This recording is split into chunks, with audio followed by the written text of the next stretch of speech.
sebelumnya saya ucapkan terima kasih nggih Prof untuk waktunya, telah meluangkan waktunya untuk saya wawancari terkait isu perubahan iklim nggih Prof. Untuk mempersingkat waktu, pertanyaan yang pertama yang saya ingin tanyakan yaitu kita ketahui bersama cuaca di Kota Tembalang ini cukup ekstrim ya Prof beberapa hari ini. Sebenarnya yang terjadi saat ini itu seperti apa nggih Prof, bisa dijelaskan terlebih dahulu? Ya, terima kasih Mbak Mayang ya, Nggih. ya telah memberi kesempatan saya untuk menjelaskan tentang perubahan iklim. Jadi perubahan iklim itu disebabkan karena adanya kenaikan temperatur global, rata-rata temperatur global. Nah, rata-rata temperatur global itu disebabkan oleh adanya efek rumah kaca. Efek rumah kaca yang terjadi pada saat ini. Efek rumah kaca itu disebabkan oleh adanya gas CO2, kemudian CH4 atau metana, terus refrigeran ya yang dia ada di atmosfer ya, terlepas di atmosfer. Nah, kenaikan temperatur rata-rata global ini terjadi karena terutama yang pertama adanya mungkin revolusi industri. Jadi pada sebelum revolusi industri itu perubahan temperatur itu plus minus 1. Jadi bisa kita pahami bahwa sistem di planet kita itu dia bisa mengkoreksi diri. Jadi dia diperbolehkan kira-kira berubah plus minus 1. Jadi kalau minus 1 kemudian dia akan kembali lagi jadi plus minus itu sudah mungkin 1000 tahun ya, atau sebelum ada revolusi industri. Nah, setelah ada revolusi industri, karena banyak membutuhkan energi ya, misalnya pabrik-pabrik, kemudian kereta api, ada mesin uap dan sebagainya, sehingga banyak CO2 yang terlepas di atmosfer ya. CO2 terlepas di atmosfer. Nah, CO2 ini yang menyebabkan efek rumah kaca, salah satunya ya CH4, CO2 dan sebagainya. Jadi kalau kita amati sejak tahun 1000 tahun yang lalu sampai 1800-an ketika terjadi revolusi industri, itu konsentrasi CO2 dan CH4 di planet bumi kita itu dia naik. Nah, seiring dengan itu temperatur rata-rata ya, temperatur global rata-rata juga naik ya, temperatur rata-rata juga naik. Nah, yang karena temperatur rata-rata itu naik, maka kalau tadi dihubungkan dengan kenapa curah hujan tinggi, itu karena kalau temperatur rata-rata global naik, maka terjadi penguapan yang besar di di laut. Nah, kalau terjadi kenaikan penguapan yang besar di laut, maka terjadi curah hujan. Jadi perubahan iklim itu ditandai adanya perubahan curah hujan, kemudian berubahnya hutan menjadi savana, dan meluasnya padang pasir dan sebagainya. Jadi intinya bahwa yang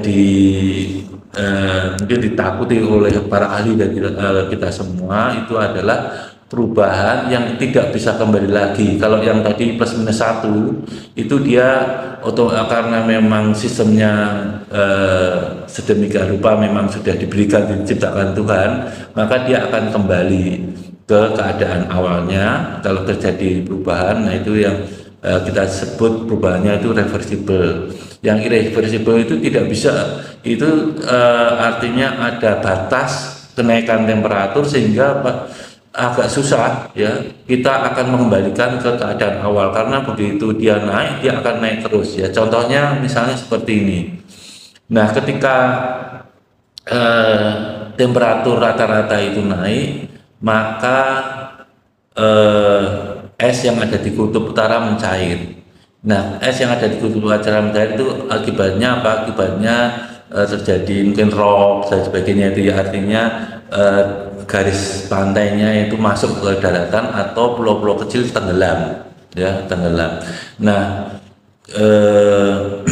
jadi ketika kalau di ekstrim artinya temperaturnya melebihi, perubahan temperatur melebihi dari batas itu, sehingga misalnya di Alaska, di Kutub Utara, Kutub Selatan itu mencair.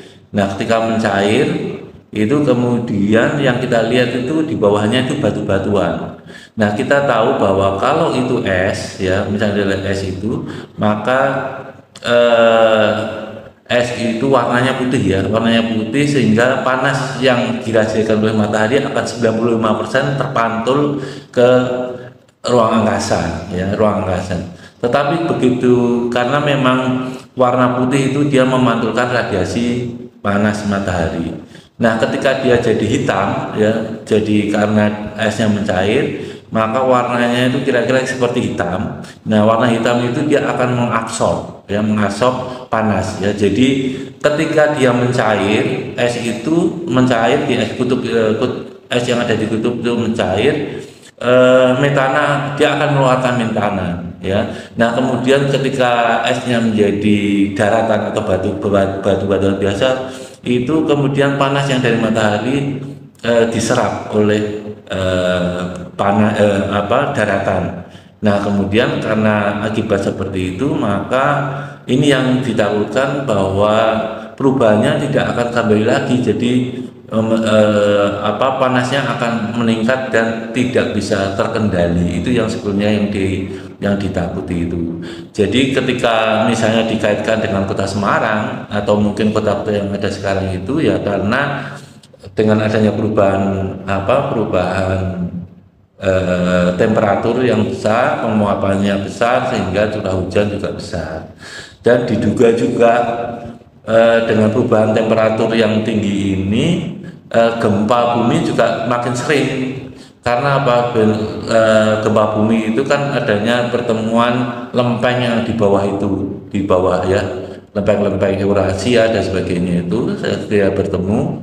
Nah, ketika temperaturnya itu naik, maka dia akan memuai dan kemudian akan bertumbukan, ya, lempeng-lempeng itu yang sehingga akan terjadi gempa bumi, ya. Jadi akibat dari pemanasan global atau efek rumah kaca ini macam-macam, ya. Jadi hutan jadi savana, terus kemudian tadi curah hujan yang berlebihan, kemudian garis pantai yang mungkin masuk ke daratan, terus pulau-pulau yang terpencil tenggelam, terus barangkali itu juga gempa bumi semakin meningkat. Itu kira-kira. Ya, baik, Prof. Mungkin masyarakat juga masih banyak, ya, Prof, yang salah mengartikan terkait pemanasan global. Nah, pemanasan global itu sendiri dianggapnya hanya sebatas pemanasan suhu saja. Ternyata banyak juga pengaruhnya dan bahayanya juga. Nah, ketika kita berbicara tentang pemanasan global itu sendiri, sebenarnya terjadinya karena apa, Prof? Ya, jadi pemanasan global itu karena panas yang radiasi matahari itu terperangkap di atmosfer, ya. Jadi kita bayangkan kan ada yang rumah kaca yang di pertanian itu, ya, mungkin kita tahu semua. Jadi dia sebetulnya supaya di dalamnya itu hangat, atau mungkin yang bisa kita mungkin bayangkan, ya, itu adalah kalau kita memparkir mobil di langsung mendapat panas dari matahari, kacanya kita tutup semua jendelanya, maka temperatur yang ada di dalam mobil ini itu lebih tinggi daripada temperatur di luar, karena panas dari radiasi matahari ini bisa masuk kaca tapi tidak bisa keluar. Jadi panjang gelombangnya, ya, itu ketika dari matahari itu panjang gelombang pendek, kemudian dipantulkan dari panjang gelombang panjang, sehingga dia tidak bisa melewati kaca jendela. Nah, itu sama saja kalau misalnya bumi, kita membayangkan bahwa di atmosfer itu ada CO2, ada H2O juga sebetulnya demikian, dia juga mengubah efek rumah kaca, kemudian CO2, CH4, kemudian HFC, CFC dan sebagainya itu, ya, yaitu dia akan kita bayangkan seperti kaca di atmosfer kita. Nah, ketika matahari masuk, ya, ketika matahari masuk bumi, ya, dia bisa masuk yang menembus sampai permukaan bumi. Nah, bumi akan meradiasikan, memantulkan lagi ke ruang angkasa. Tetapi karena adanya gas-gas ini yang sebagai anggap efek rumah kaca, maka panas itu tidak bisa keluar ke ruang angkasa sehingga terperangkap di dalam atmosfer kita, sehingga atmosfer kita atau temperatur global itu meningkat. Itu kira-kira seperti itu. Oke. Seperti yang jelaskan tadi ya Pak, untuk saat ini kondisi dengan adanya perubahan iklim sendiri, apa yang paling mendominasi dari terjadinya bahaya perubahan iklim ini? Yang mendominasi yaitu penggunaan energi yang mungkin perlu kita pikirkan ya, cara pembakaran ya. Jadi sebetulnya CO2 itu terjadi karena adanya pembakaran. Jadi ketika sebelum terjadi adanya revolusi industri atau mungkin ditemukan engine ya, mesin diesel, mesin motor bensin dan sebagainya, itu pembakaran itu alami ya. Jadi mungkin orang memasak menggunakan kayu ya, tetapi karena waktu itu kan paru-paru dunia masih bagus ya, hutan dan sebagainya, sehingga kita tahu bahwa manusia itu bernafas, dia mengeluarkan CO2, kemudian tumbuh-tumbuhan itu juga dia supaya untuk fotosintesis dia membutuhkan CO2 ya. Jadi CO2 yang dikeluarkan oleh manusia akan dinetralisir oleh tumbuh-tumbuhan menjadi karbohidrat, kemudian dia akan menghasilkan oksigen ya. Jadi kalau keseimbangan ini yang tadi misalnya ada pembakaran kayu dan sebagainya oleh misalnya kayu tradisional ya, artinya proses memasak, itu kemudian dia akan ada keseimbangan ya antara jumlah CO2 dan jumlah oksigen itu di atmosfer kita. Tetapi ketika kemudian terjadi penggunaan energi besar-besaran ya, CO2 akan terlepas atau emisi CO2 itu sangat besar ya yang dihasilkan, sehingga alam itu tidak bisa menetralisir lagi ya, karena mungkin pertama memang jumlah hutannya semakin kecil karena penduduk semakin besar, kemudian juga produksi emisi CO2 juga semakin besar, sehingga konsentrasi CO2 di atmosfer itu meningkat. Jadi kalau konsentrasi CO2 itu meningkat, maka dia akan menghalangi panas yang tadi, radiasi dari bumi tadi, panas yang akan dikeluarkan ke ruang angkasa ya.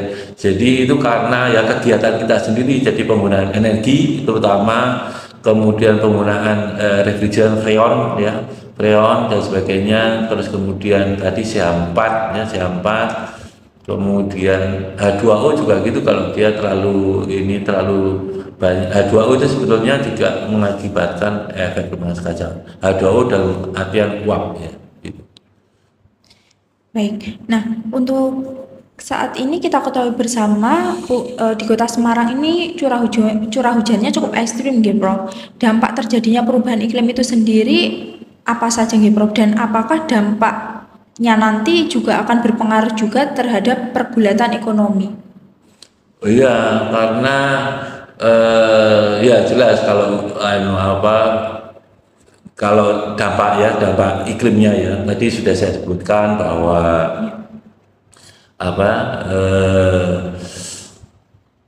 curah hujan meningkat ya, terus daerah mungkin garis pantainya itu masuk ke dalam dan sebagainya. Nah, kalau curah hujan meningkat itu kan berarti mungkin akan terjadi banjir. Nah, kalau terjadi banjir, jelas itu kalau misalnya mengakibatkan banjir di daerah industri atau dari perumahan dan sebagainya, itu kan mengakibatkan kerugian material yang cukup besar. Atau kalau itu industri berarti dia akan berhenti ya. Jadi mungkin dampak ekonominya adalah kira-kira seperti itu, atau mungkin mobil jadi rusak dan sebagainya, atau transportasi terhambat, misalnya kalau Semarang Stasiun Tawang banjir dan sebagainya itu ya. Jadi sebenarnya dampak ekonominya sudah terlihat jelas bahwa dengan adanya perubahan iklim atau curah hujan yang ekstrim itu akan tentunya akan mengganggu ya kegiatan ekonomi kita semua. Apalagi kalau misalnya benar bahwa dugaan bahwa dengan adanya kenaikan temperatur rata-rata global ini menyebabkan gempa bumi, ya itu bisa kita bayangkan sendiri. Kalau terjadi gempa bumi itu berarti kan kerugian materialnya besar sekali gitu kira-kira. Iya, terima kasih Bro. Nah, mungkin dari dampak yang kita ketahui tadi ya Prof, apa yang bisa dilakukan masyarakat untuk mengurangi atau menanggulangi bencana perubahan iklim itu sendiri? Ya, menanggulangi kalau secara umum ya, secara untuk manusianya sendiri, yaitu kita harus hemat dalam penggunaan apa saja ya, terutama energi. Kalau misalnya kita tidak misal di rumah ya, di rumah untuk orang rakyat biasa gitu ya, kalau terutama untuk penerangan, kalau nggak kita gunakan ya kita matikan ya. Kemudian terutama AC itu juga energi yang besar ya. Terus kemudian juga untuk transportasi kalau bisa membuat transportasi massal ya, karena itu efisiensinya pasti tinggi, artinya penggunaan energinya lebih hemat daripada mobil pribadi. Itu kalau kita lihat dari bagaimana kita merubah perilaku kita supaya tidak terjadi perubahan iklim.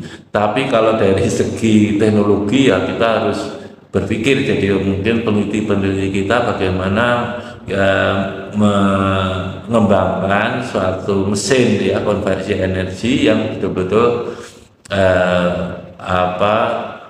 dia ramah lingkungan dan hemat energi. Nah, kita tahu sekarang ini kan sebenarnya mobil itu kita menggunakan bahan bakar fosil ya, bahan bakar fosil. Nah, itu menghasilkan atau emisi CO2-nya itu besar ya. Kemudian hibrid itu antara mungkin baterai dan mesin konvensional. Nah, yang sekarang itu kan sebetulnya mobil listrik. Nah, mobil listrik itu banyak orang yang mengatakan itu hanya transisi karena listriknya itu juga sebetulnya diperoleh dari PLTU itu juga menggunakan batu bara.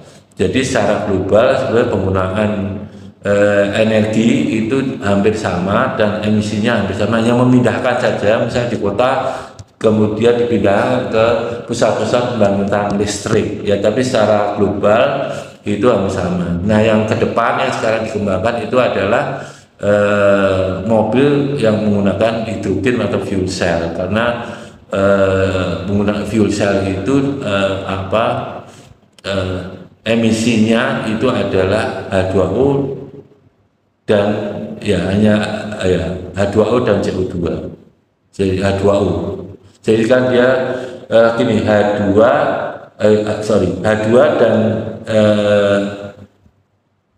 dan O2 ya, H2 dan O2 fuel cell, kemudian dia bisa menghasilkan energi dan limbahnya itu air ya, nggak ada CO2 lagi, air itu.